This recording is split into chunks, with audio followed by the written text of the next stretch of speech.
Daily taste the daily. మంత్రి పదవి రాకపోయేసరికి ఆ కాంగ్రెస్ ఎమ్మెల్యే మనసు మరోలా మారిపోయిందా? అందుకే రికవరీ ప్రోగ్రామ్ స్టార్ట్ చేశారా? పీఎల్ని ముందు పెట్టి చేతికి మట్టి అంటకుండా పని కానిచ్చేస్తున్నారా? చివరికి డ్రైవర్ సైతం సార్ పేరు చెప్పి సెటిల్ చేసుకుంటున్నాడా? ఆగర్భ శ్రీమంతుడైన ఆ ఎమ్మెల్యేకి అంత అగత్యం ఏమొచ్చింది? మీకెందుకు ఈ కర్మ అంటే ఆయన చెప్పే సమాధానమేంటి? బెల్లం చుట్టూ ఈగలున్నట్టుగా బెల్లంపల్లి ఎమ్మెల్యే చుట్టూ ఇప్పుడు రకరకాల వివాదాలు ముసురుకుంటున్నాయి. నియోజకవర్గంలో సార్ ఫుల్ బ్యాటింగ్ స్టార్ట్ చేశారన్న ఆరోపణలు గట్టిగా ఉన్నాయి.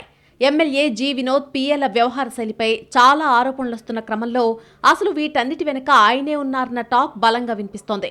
బెల్లంపల్లిలో ఎమ్మెల్యే పీఏలు రోడ్డు మీదే కారు ఆపుకుని మందు తాగుతూ డాన్స్లు వేసిన వీడియోలు ఆ మధ్య సోషల్ మీడియాలో వైరల్ అయ్యాయి. దాన్ని మరిచిపోకముందే ఇందిరమ్మ ఇళ్ల పేరుతో వసూళ్ల వ్యవహారానికి సంబంధించినటువంటి ఆడియో టేపులు సైతం సామాజిక మాధ్యమాల్లో చక్కర్లు కొట్టాయి. ఇక సింగరేణి ఉద్యోగుల బదిలీలో లక్షల చేతులు మారుతున్నాయని, అందులో ఎమ్మెల్యేకు వాటా వెళ్తోందన్న ఆడియో కలకలం రేపుతోంది. ఇవే కాకుండా ఒక మార్కెట్ కమిటీ చైర్మన్ పదవి కోసం ప్రయత్నిస్తున్న మహిళా సోదరుడి దగ్గర గట్టిగానే డీల్ సెట్ చేసుకున్నారన్న ఆరోపణలు సైతం ఉన్నాయి బెల్లంపల్లిలో. నియోజకవర్గంలోని ఆకినపల్లి శివార్లో 3 సర్వే నెంబర్లోని భూమి విషయమై ఎమ్మెల్యే అనుచరులపై ఆరోపణలున్నాయి. దాన్ని అక్రమంగా చదును చేసి ఏకంగా వెంచర్ వేస్తున్నారట. ఓ పీఏ పంచాయతీ సెక్రటరీకి ఫోన్ చేసి అదంతా ఎమ్మెల్యే గారి మ్యాటర్ని బెదిరిస్తున్నట్టు తెలుస్తోంది.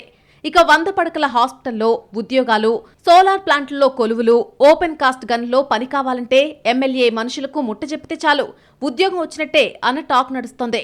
అధికారుల స్థాయిలో పనుల కోసం ఎమ్మెల్యే తరపున వెళ్తున్నటువంటి ఒక పీఏను పంపించకండి అంటూ జిల్లా స్థాయి ఆఫీసర్స్ నేరుగా వినోద్కే చెప్పినట్టు తెలిసిందే. అయితే అసలు ట్విస్ట్ ఇక్కడే ఉంది అన్నది లేటెస్ట్ టాక్. ఇన్నాళ్లు బెల్లంపల్లి నియోజకవర్గంలో ఎమ్మెల్యే పీఏల అరాచకమని అనుకున్నా ఇదంతా ఆయనకు తెలిసే జరుగుతోందని, అదేమంటే ఎన్నికల్లో అంత ఖర్చు చేశాను మరి రికవరీ చేసుకోవద్దా అని సన్నిహితుల దగ్గర అంటున్నట్టు తెలిసిందే. పైగా ఈ వ్యవహారాలను మంత్రి పదవితో లింక్ చేస్తున్నారట ఆయన.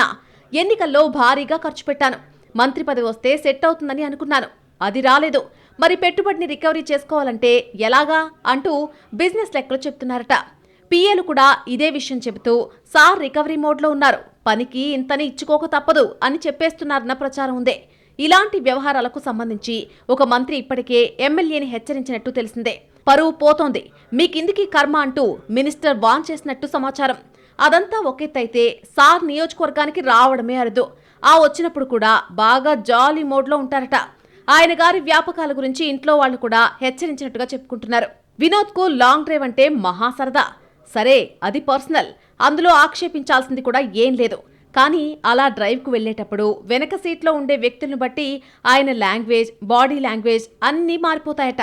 మంచి జోష్లో కుర్రాడైపోయి అసలు స్టీరింగ్ వదిలేసి డ్రైవ్ చేస్తారట ఆయన.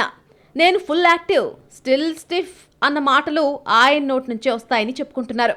లాంగ్ డ్రైవ్లో డ్రైవింగ్ స్కిల్స్ పూర్తిగా ఆయన వ్యక్తిగతమే అయినా ఒక ప్రజాప్రతినిధిగా ఉండి ఆదర్శంగా నిలవాల్సిన నాయకుడు ఇలా హైవే మీద స్టీరింగ్ వదిలేసి డ్రైవ్ చేస్తూ సమాజానికి ఏం సందేశం ఇస్తున్నారు అన్నది ఇక్కడ నైతిక ప్రశ్న.